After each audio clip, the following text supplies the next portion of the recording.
Salam pemirsa, jumpa lagi di channel Mata Ketiga. Kali ini kami hadirkan kisah mata ketiga kepada Anda tentang dunia bawah tanah. Benarkah ada di Tibet? Sebelumnya banyak orang yang sering bertanya, kenapa hampir semua kejadian misterius itu selalu terjadi pada orang-orang barat?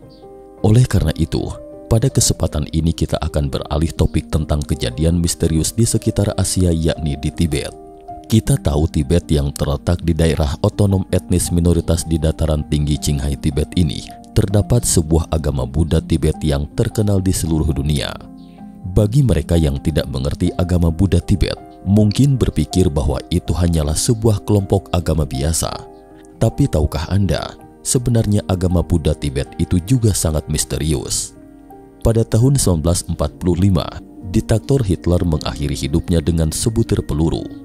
Ketika orang-orang di seluruh dunia bersorak gembira atas kematian setan gila itu, hanya sedikit orang yang memperhatikan bahwa di antara kroni yang tewas bersama Hitler pada saat itu, ternyata ada seorang lama Tibet. Tidak hanya itu, semasa hidupnya Hitler pernah 2 kali mengirim orang kepercayaannya ke Tibet untuk mencari sesuatu yang sangat penting. Menurut legenda, siapapun yang memilikinya sama dengan memiliki kemampuan menembus lorong waktu. Mengutip dari Wikipedia, sebutan lama adalah gelar bagi seorang guru dharma yang berasal dari Tibet. Gelar itu dapat digunakan sebagai gelar penghormatan kepada seorang biku, bikkhuni yang digunakan untuk memberikan tingkatan pencapaian dan kewenangan mengajar, atau dapat pula menjadi bagian dari sebuah gelar seperti Dalai Lama atau Panchen Lama, di mana berfungsi sebagai penegasan reinkarnasi dari para lama Tulku terdahulu. Banyak orang berpikir Hitler sangat terobsesi dengan Tibet, atau dengan kata lain mengalami gangguan mental. Namun ada juga sekelompok lain yang percaya bahwa ketika itu Hitler telah memiliki ilmuwan top dunia. Teknologi dan kekuatan militer mereka dapat disandingkan dengan Amerika Serikat. Jadi apakah ada kemungkinan dia mengetahui sesuatu yang tidak kita ketahui? Yang terpenting saat ini, tidak hanya tim peneliti top yang mengkonfirmasi bahwa Tibet mungkin memang memiliki suatu kekuatan misterius. Bahkan penelitian ilmiah baru-baru ini membuktikan bahwa ada daerah misterius di bawah tanah pegunungan Himalaya. Mungkin dunia bawah tanah yang legendaris itu bukan hanya sekedar legenda. Hari ini mari kita kupas bersama tirai misteri Tibet. Shambhala. Mengutip dari Wikipedia, menurut kepercayaan Buddhis dan Hindu, Shambhala adalah sebuah kerajaan misterius yang tersembunyi di antara Gunung Himalaya dan Gurun Gobi. Sementara itu menurut legenda kuno, di antara sekian banyak gunung yang tertutup salju di Tibet, terdapat sebuah negeri atau kerajaan misterius bernama Shambhala yang dilindungi oleh semacam garis pembatas atau kekuatan mistis yang berisi mantra pelindung, semacam sihir putih beraliran baik. Jadi hampir mustahil bagi orang biasa untuk menemukannya. Hanya sedikit orang yang diizinkan pernah melihat wujud aslinya. Shambhala adalah sebuah negeri atau kerajaan misterius dan taman sentosa kayangan yang didambakan semua orang. 4 musim di sini seperti musim semi, banyak flora dan fauna hidup harmonis satu sama lain. Selain hewan dan tumbuhan biasa, manusia salju atau abominable snowman, manusia salju buruk rupa, atau secara umum dikenal sebagai Yeti atau Meti yang legendaris itu juga tinggal di sini. Orang Tibet percaya bahwa manusia salju adalah makhluk misterius antara kera primata dan manusia modern. Makhluk salju ini ditutupi dengan bulu tebal dan setidaknya ada lebih dari 2 meter tingginya. Masyarakat setempat menyebutnya Yeti. Menurut legenda, jika cukup beruntung melihat Yeti, Anda bisa menemukan Shambhala yang legendaris itu dengan mengikutinya secara diam-diam. Seorang ilmuwan Tibet, Ngawang Pandita, pernah mendeskripsikan Shambhala seperti ini.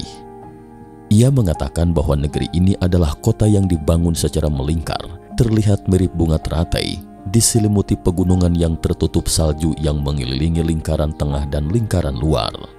Di titik paling tengah, terdapat sebuah istana bernama Istana Chokang. Istana ini terbuat dari kristal sehingga memancarkan cahaya menerangi sekitarnya. Menurut Anda, bukankah ini agak mirip dengan Atlantis? Sejak ribuan tahun silam, penduduk di sini sudah berevolusi. Mereka berevolusi dari tubuh fisik menjadi tubuh pelangi, atau dengan kata lain bentuk kehidupan di dimensi astral atau perjalanan astral yang sering kita sebutkan.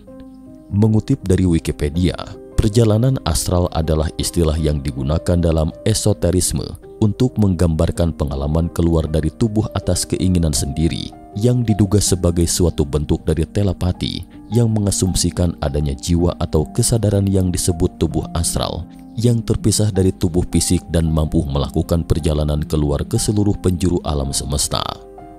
Disebutkan dalam buku panduan Sambahala bahwa masyarakat Sambahala adalah makhluk non-materi. Mereka akan bersinar seperti pelangi. Awalnya orang-orang hanya menganggap Sambahala sebagai legenda, tetapi sekarang semakin banyak cendekiawan yang percaya bahwa besar kemungkinan Sambahala adalah Atlantis yang legendaris itu. Dalam buku The Convoluted Universe, penulis menyebutkan bahwa hanya sedikit orang yang memiliki kemampuan khusus setelah Atlantis. Di antara mereka yang memiliki kemampuan paling kuat adalah Lama Tibet, dan tidak hanya para cendekiawan yang percaya pada kekuatan misterius di Tibet. Adolf Hitler. Pada tahun 1929, krisis ekonomi yang belum pernah terjadi sebelumnya melanda dunia yang dimulai dari Amerika Serikat dan tentu saja juga melanda Jerman. Jerman hampir mencapai titik kebangkrutan dalam gelombang guncangan ini. Pada tahun 1933, Hitler yang ditakuti orang-orang berkuasa.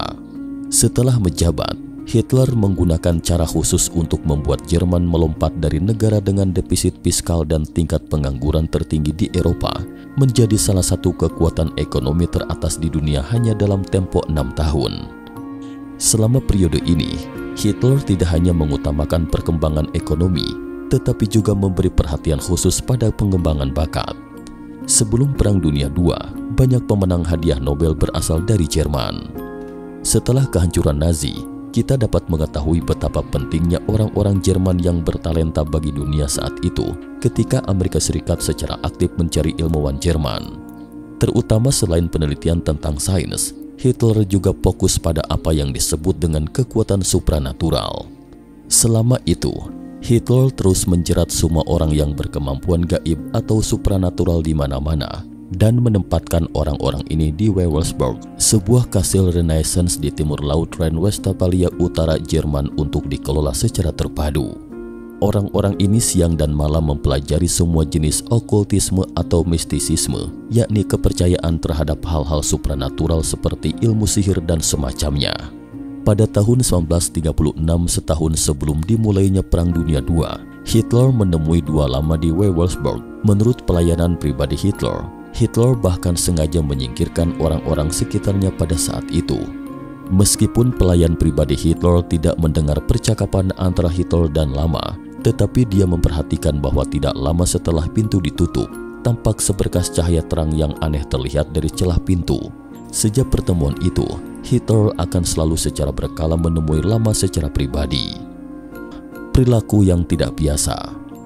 Sebelumnya selama Perang Dunia II, Jerman pernah melakukan tindakan yang membingungkan dunia luar. Pada tahun 1938, Jerman mengirimkan sejumlah besar kapal selam mengangkut banyak logistik dan ilmuwan ke Antartika. Saat itu banyak orang yang merasa heran, mengapa Hitler mengirim orang-orangnya ke Kutub Selatan pada saat genting ini? Situasi genting merujuk pada Perang Dunia II. Bukan itu saja tindakannya yang dirasa aneh. Pada tahun yang sama, Hitler bahkan menugaskan orang kepercayaannya, Heinrich Luitpold Himmler, komandan Stadtstaffel Jerman, untuk membentuk sebuah tim ekspedisi profesional ke Tibet. Asal tahu saja, saat itu Perang Dunia II sudah dimulai. Tim ekspedisi yang dikirim itu terdiri dari orang-orang yang ahli di berbagai bidang, termasuk antropolog, ahli geologi, arkeolog, dan sebagainya.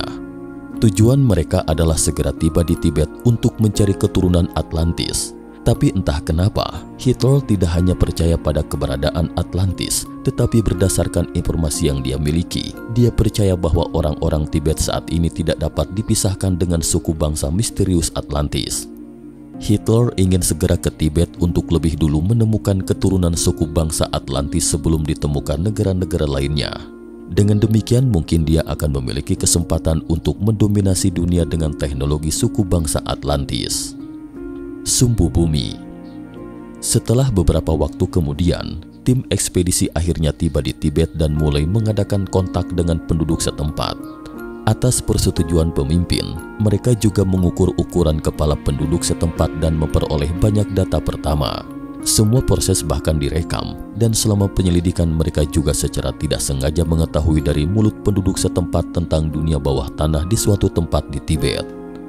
Di Tibet ada suatu benda berharga bernama Earth Axis atau sumbu bumi yang memiliki medan energi misterius yang bisa melindungi manusia dari serangan meriam. Selain itu juga bahkan memiliki kekuatan yang dapat membalikan ruang dan waktu. Namun tim ekspedisi tidak benar-benar menemukan poros bumi. Kemudian tim ekspedisi kembali ke Jerman dengan membawa informasi tentang poros bumi dan bahan penelitian berharga lainnya. Pada tahun 1943, Hitler menderita kekalahan telak dalam pertempuran Stalingrad. Melihat situasi yang sudah berakhir, Hitler yang tidak rela kemudian kembali memutuskan untuk mengirim tim yang dipimpin Heinrich Heller ke Tibet untuk kedua kalinya. Tujuan mereka kali ini hanya satu, yakni menemukan sumbu bumi. Dalam prosesnya, Heller pernah ditangkap oleh tentara Inggris. Baru pada tahun 1944 dia akhirnya tiba di Tibet. Dia tidak melupakan misi yang diberikan Hitler kepadanya. Dia mulai secara aktif mencari sumbu bumi. Sementara itu, Hitler yang tidak sabar menunggu poros bumi hingga tahun 1945 mengakhiri hidupnya. Setelah kematian Hitler, Heinrich Heller tetap tinggal di Tibet selama 7 tahun. Selama 7 tahun terakhir, dia mengumpulkan lebih dari 2.000 halaman laporan. Ketika dia akan meninggalkan Tibet, dia kembali ditangkap oleh Inggris. Inggris membebaskannya setelah mengambil informasi rahasia darinya.